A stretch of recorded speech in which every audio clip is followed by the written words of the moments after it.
Chapter 8. By the time I got home, it was after 2 o'clock in the morning. The clock in the Beetle didn't work, of course, but I made a pretty good guess from the position of the stars and the moon. I was strung out, weary, and my nerves were stretched as tight as guitar strings.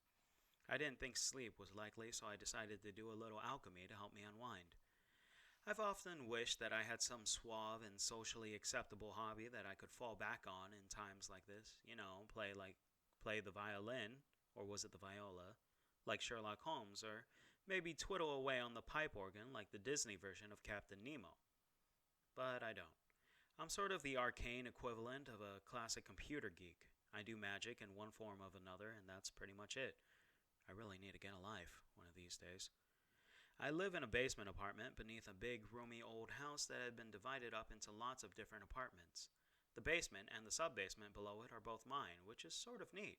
I'm the only tenant living on 2 floors, and my rent is cheaper than that of all the people who have whole windows. The house is full of creaks and sighs and settling boards, and time and lives had worn their impressions into the wood and the brick. I can hear all the sounds, all the character of the place above and around me all through the night. It's an old place, but it sings in the darkness and is, in its own quirky little way, alive. It's home. Mister was waiting for me at the bottom of the stairs that led down to the apartment's front door. Mister is an enormous gray cat. I mean enormous. There are dogs smaller than Mister. He weighs in at just over 30 pounds, and there isn't an undue amount of fat on his frame. I think maybe his father was a wild cat or a lynx or something. I had found Mister in a garbage can about 3 years before, a mewling kitten with his tail torn off by a dog or a car. I was never sure which, but Mister hated both and would either attack or flee from them on sight. Mister had recovered his dignity over the next few months and shortly came to believe that he was the apartment's tenant, and I was someone he barely tolerated to share the space with. Right now, he looked up and meowed at me in an annoyed tone. I thought you had a hot date, I told him. He sauntered over to me and rammed one shoulder playfully against my knee. I wavered, recovered my balance, and unlocked the door. Mister, as was his just due, entered before I did. My apartment is a studio, one not too large room with a kitchenette in the corner and a fireplace to one side. There's a door that leads to the other room, my bedroom and bathroom, and then there's the hinged door in the floor that goes down to the sub-basement where I keep my lab. I've got things pretty heavily textured. There are multiple carpets on the floor, tapestries on the walls, a collection of knickknacks and oddities on every available surface. My staff and my sword came in the corner, and several bulging bookshelves, which I really will organize one day. Mister went to a spot before the fireplace and demanded that it be made warm. I obliged him with a fire and lit a lamp as well. Oh, I have lights and so on, but they foul up so often it almost isn't worth turning them on. And I'm not even about to take chances with a gas heater. I stick with the simple things, the fireplace and my candles and lamps. I have a special charcoal stove and a vent to take most of the smoke out, though the whole place smells a little of wood smoke and charcoal no matter what I do. I took off my duster and got out my heavy flannel robe before I went down into the lab. That's why wizards wear robes, I swear to you. It's just too damn cold in the lab to go without one. I clambered down the ladder to the lab, carrying my candle with me, and lit a few lamps, a pair of burners, and a kerosene heater in the corner. The lights came up and revealed a long table in the center of the room, other tables against 3 of the walls around it, and a clear space at one end of the room where a brass circle had been laid out onto the floor and fastened into the cement with U-shaped bolts. Shelves over the tables were crowded with empty cages, boxes, Tupperwares, jars, cans, containers of all descriptions, a pair of unusual antlers, a couple of fur pelts, several musty old books, a long row of notebooks filled with my own cramped writing, and a bleached white human skull. "Bob," I said. I started clearing space off the center table, dumping boxes and grocery sacks and plastic tubs over the brass circle on the floor. I needed room to work. "Bob, wake up." There was a moment of silence while I started getting some things down from the shelves. "Bob," I said, louder. "Come on, lazy bones." A pair of lights came up in the empty sockets of the skull, orangish, flickering like candle flames. "It isn't enough," the skull said, "that I have to wake up. I have to wake up to bad puns. What is it about you that you have to make the bad puns?" "Quit whining," I told him cheerfully. We've got work to do." Bob the Skull grumbled something in Old French, I think, though I got lost when he got to the anatomical improbabilities of bullfrogs. He yawned and his bony teeth rattled when his mouth clicked close again. Bob wasn't really a human skull. He was a spirit of air, sort of like a fairy, but different. He made his residence inside the skull that had been prepared for him several hundred years ago, and it was his job to remember things. For obvious reasons, I can't use a computer to store information and keep track of the slowly changing laws of quasi-physics. That's why I had Bob. He had worked with dozens of wizards over the years, and it had given him a vast repertoire of knowledge. That and a really cocky attitude. "Blasted wizards," he mumbled. "I can't sleep, so we're going to make a couple of potions. Sound good?" "Like I have a choice," Bob said. "What's the occasion?" I brought Bob up to speed on what had happened that day. He whistled, no easy trick without lips, and said, "Sounds sticky." "Pretty sticky," I agreed. "Tell you what," he said. "Let me out for a ride, and I'll tell you how to get out of it." That made me wary. "Bob, I let you out once, remember?" He nodded dreamily, scraping bone on wood. "The sorority house. I remember." I snorted and started some water to boiling over one of the burners. "You're supposed to be a spirit of intellect. I don't understand why you're obsessed with sex." Bob's voice got defensive. "It's an academic interest, Harry." "Oh yeah? Well, maybe I don't think it's fair to let your academia go peeping in other people's houses." "Wait a minute, my academia doesn't just peep." I held up a hand. "Save it. I don't want to hear it." He grunted. "You're trivializing what getting out for a bit means to me, Harry. You're insulting my masculinity." "Bob," I said, "you're a skull. You don't have any masculinity to insult." "Oh yeah?" Bob challenged me. "Pot, kettle, black, Harry. Have you gotten a date yet, huh?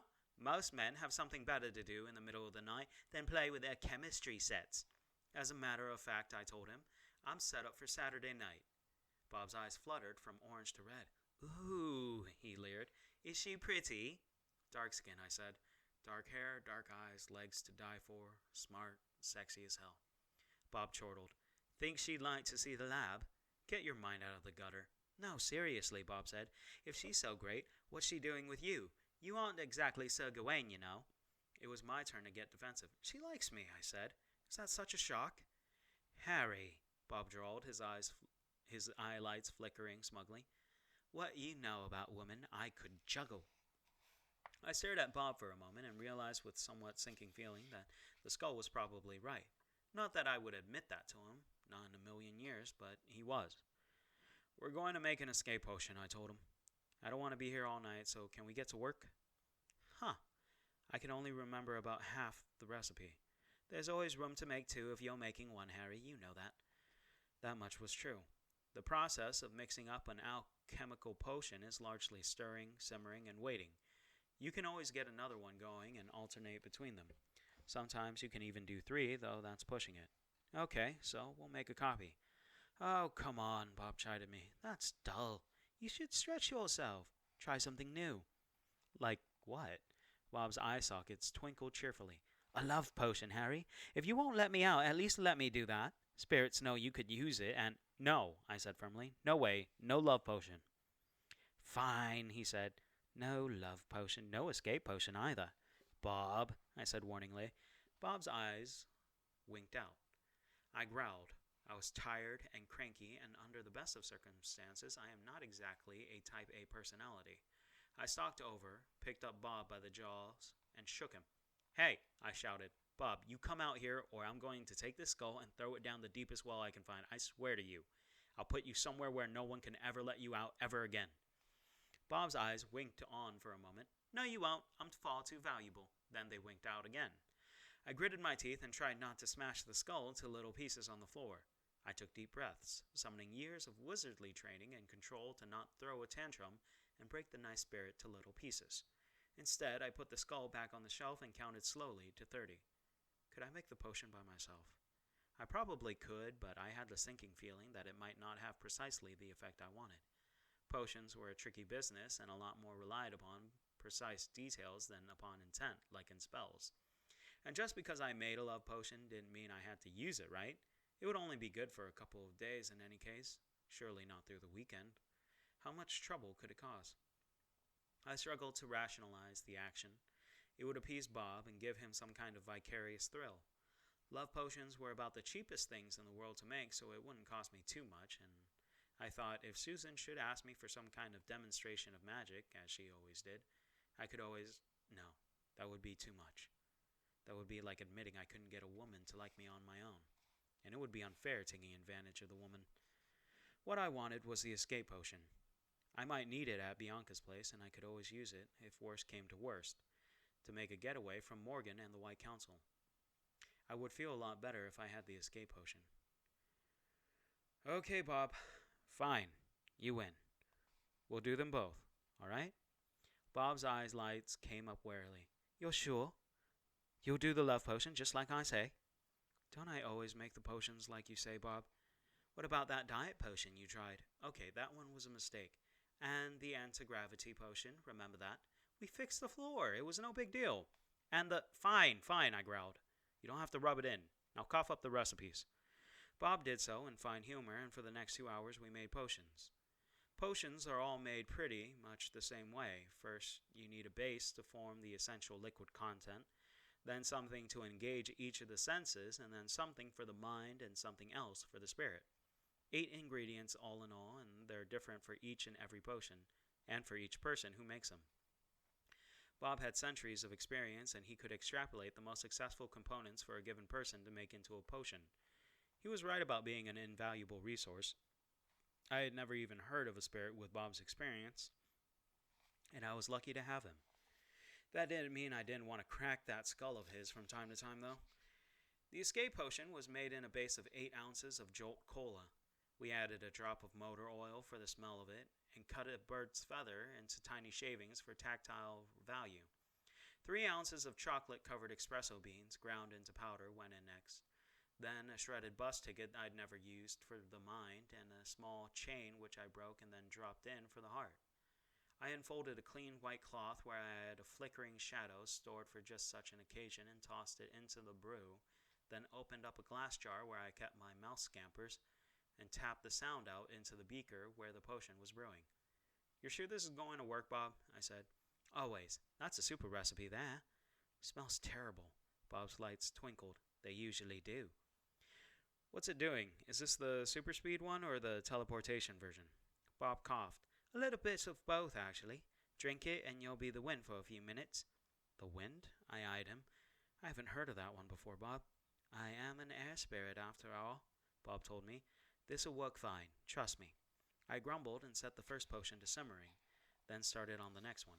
I hesitated after Bob told me the first ingredient. Tequila? I asked him skeptically. Are you sure on that one? I thought the base for a love potion was supposed to be champagne. Champagne, tequila, what's the difference so long as it'll lower her inhibitions, Bob said. I'm thinking it's going to get us a sleazier result.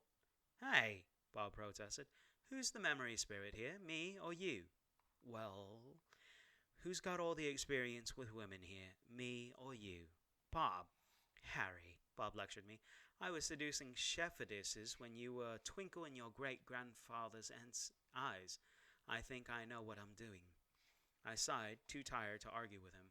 Okay, sheesh. Tequila. I got down the bottle, measured 8 ounces into the beaker, and glanced up at the skull. Right, now 3 ounces of dark chocolate. Chocolate? I demanded. Chicks are into chocolate, Harry. I muttered, more interested in finishing than anything else, and measured out the ingredients. I did the same with a drop of perfume, some name-brand imitation that I liked, an ounce of shredded lace, and the last sigh of the bottom of the glass jar. I added some candlelight to the mix, and it took on a rosy golden glow. Great, Bob said.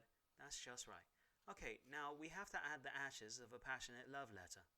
I blinked at the skull. Bob, I'm fresh out of those. Bob snorted. How did I guess? Look on the shelf behind me. I did, and found a pair of romance novels, their covers filled with impossibly delightful flesh. Hey, where'd you get these? My last trip out, Bob answered blithely. Page 174, the paragraph that starts with her milky white breasts. Tear that page out and burn it and add those ashes in. I choked. That'll work? Hey, women eat these things up, trust me. Fine, I sighed. This is the spirit ingredient? Uh-huh, Bob said. He was rocking back and forth on his jawbones in excitement. "Now just a teaspoon of powdered diamond, and we're done." I rubbed at my eyes. "Diamond, I don't have any diamonds, I figured. You're cheap. That's why women don't like you.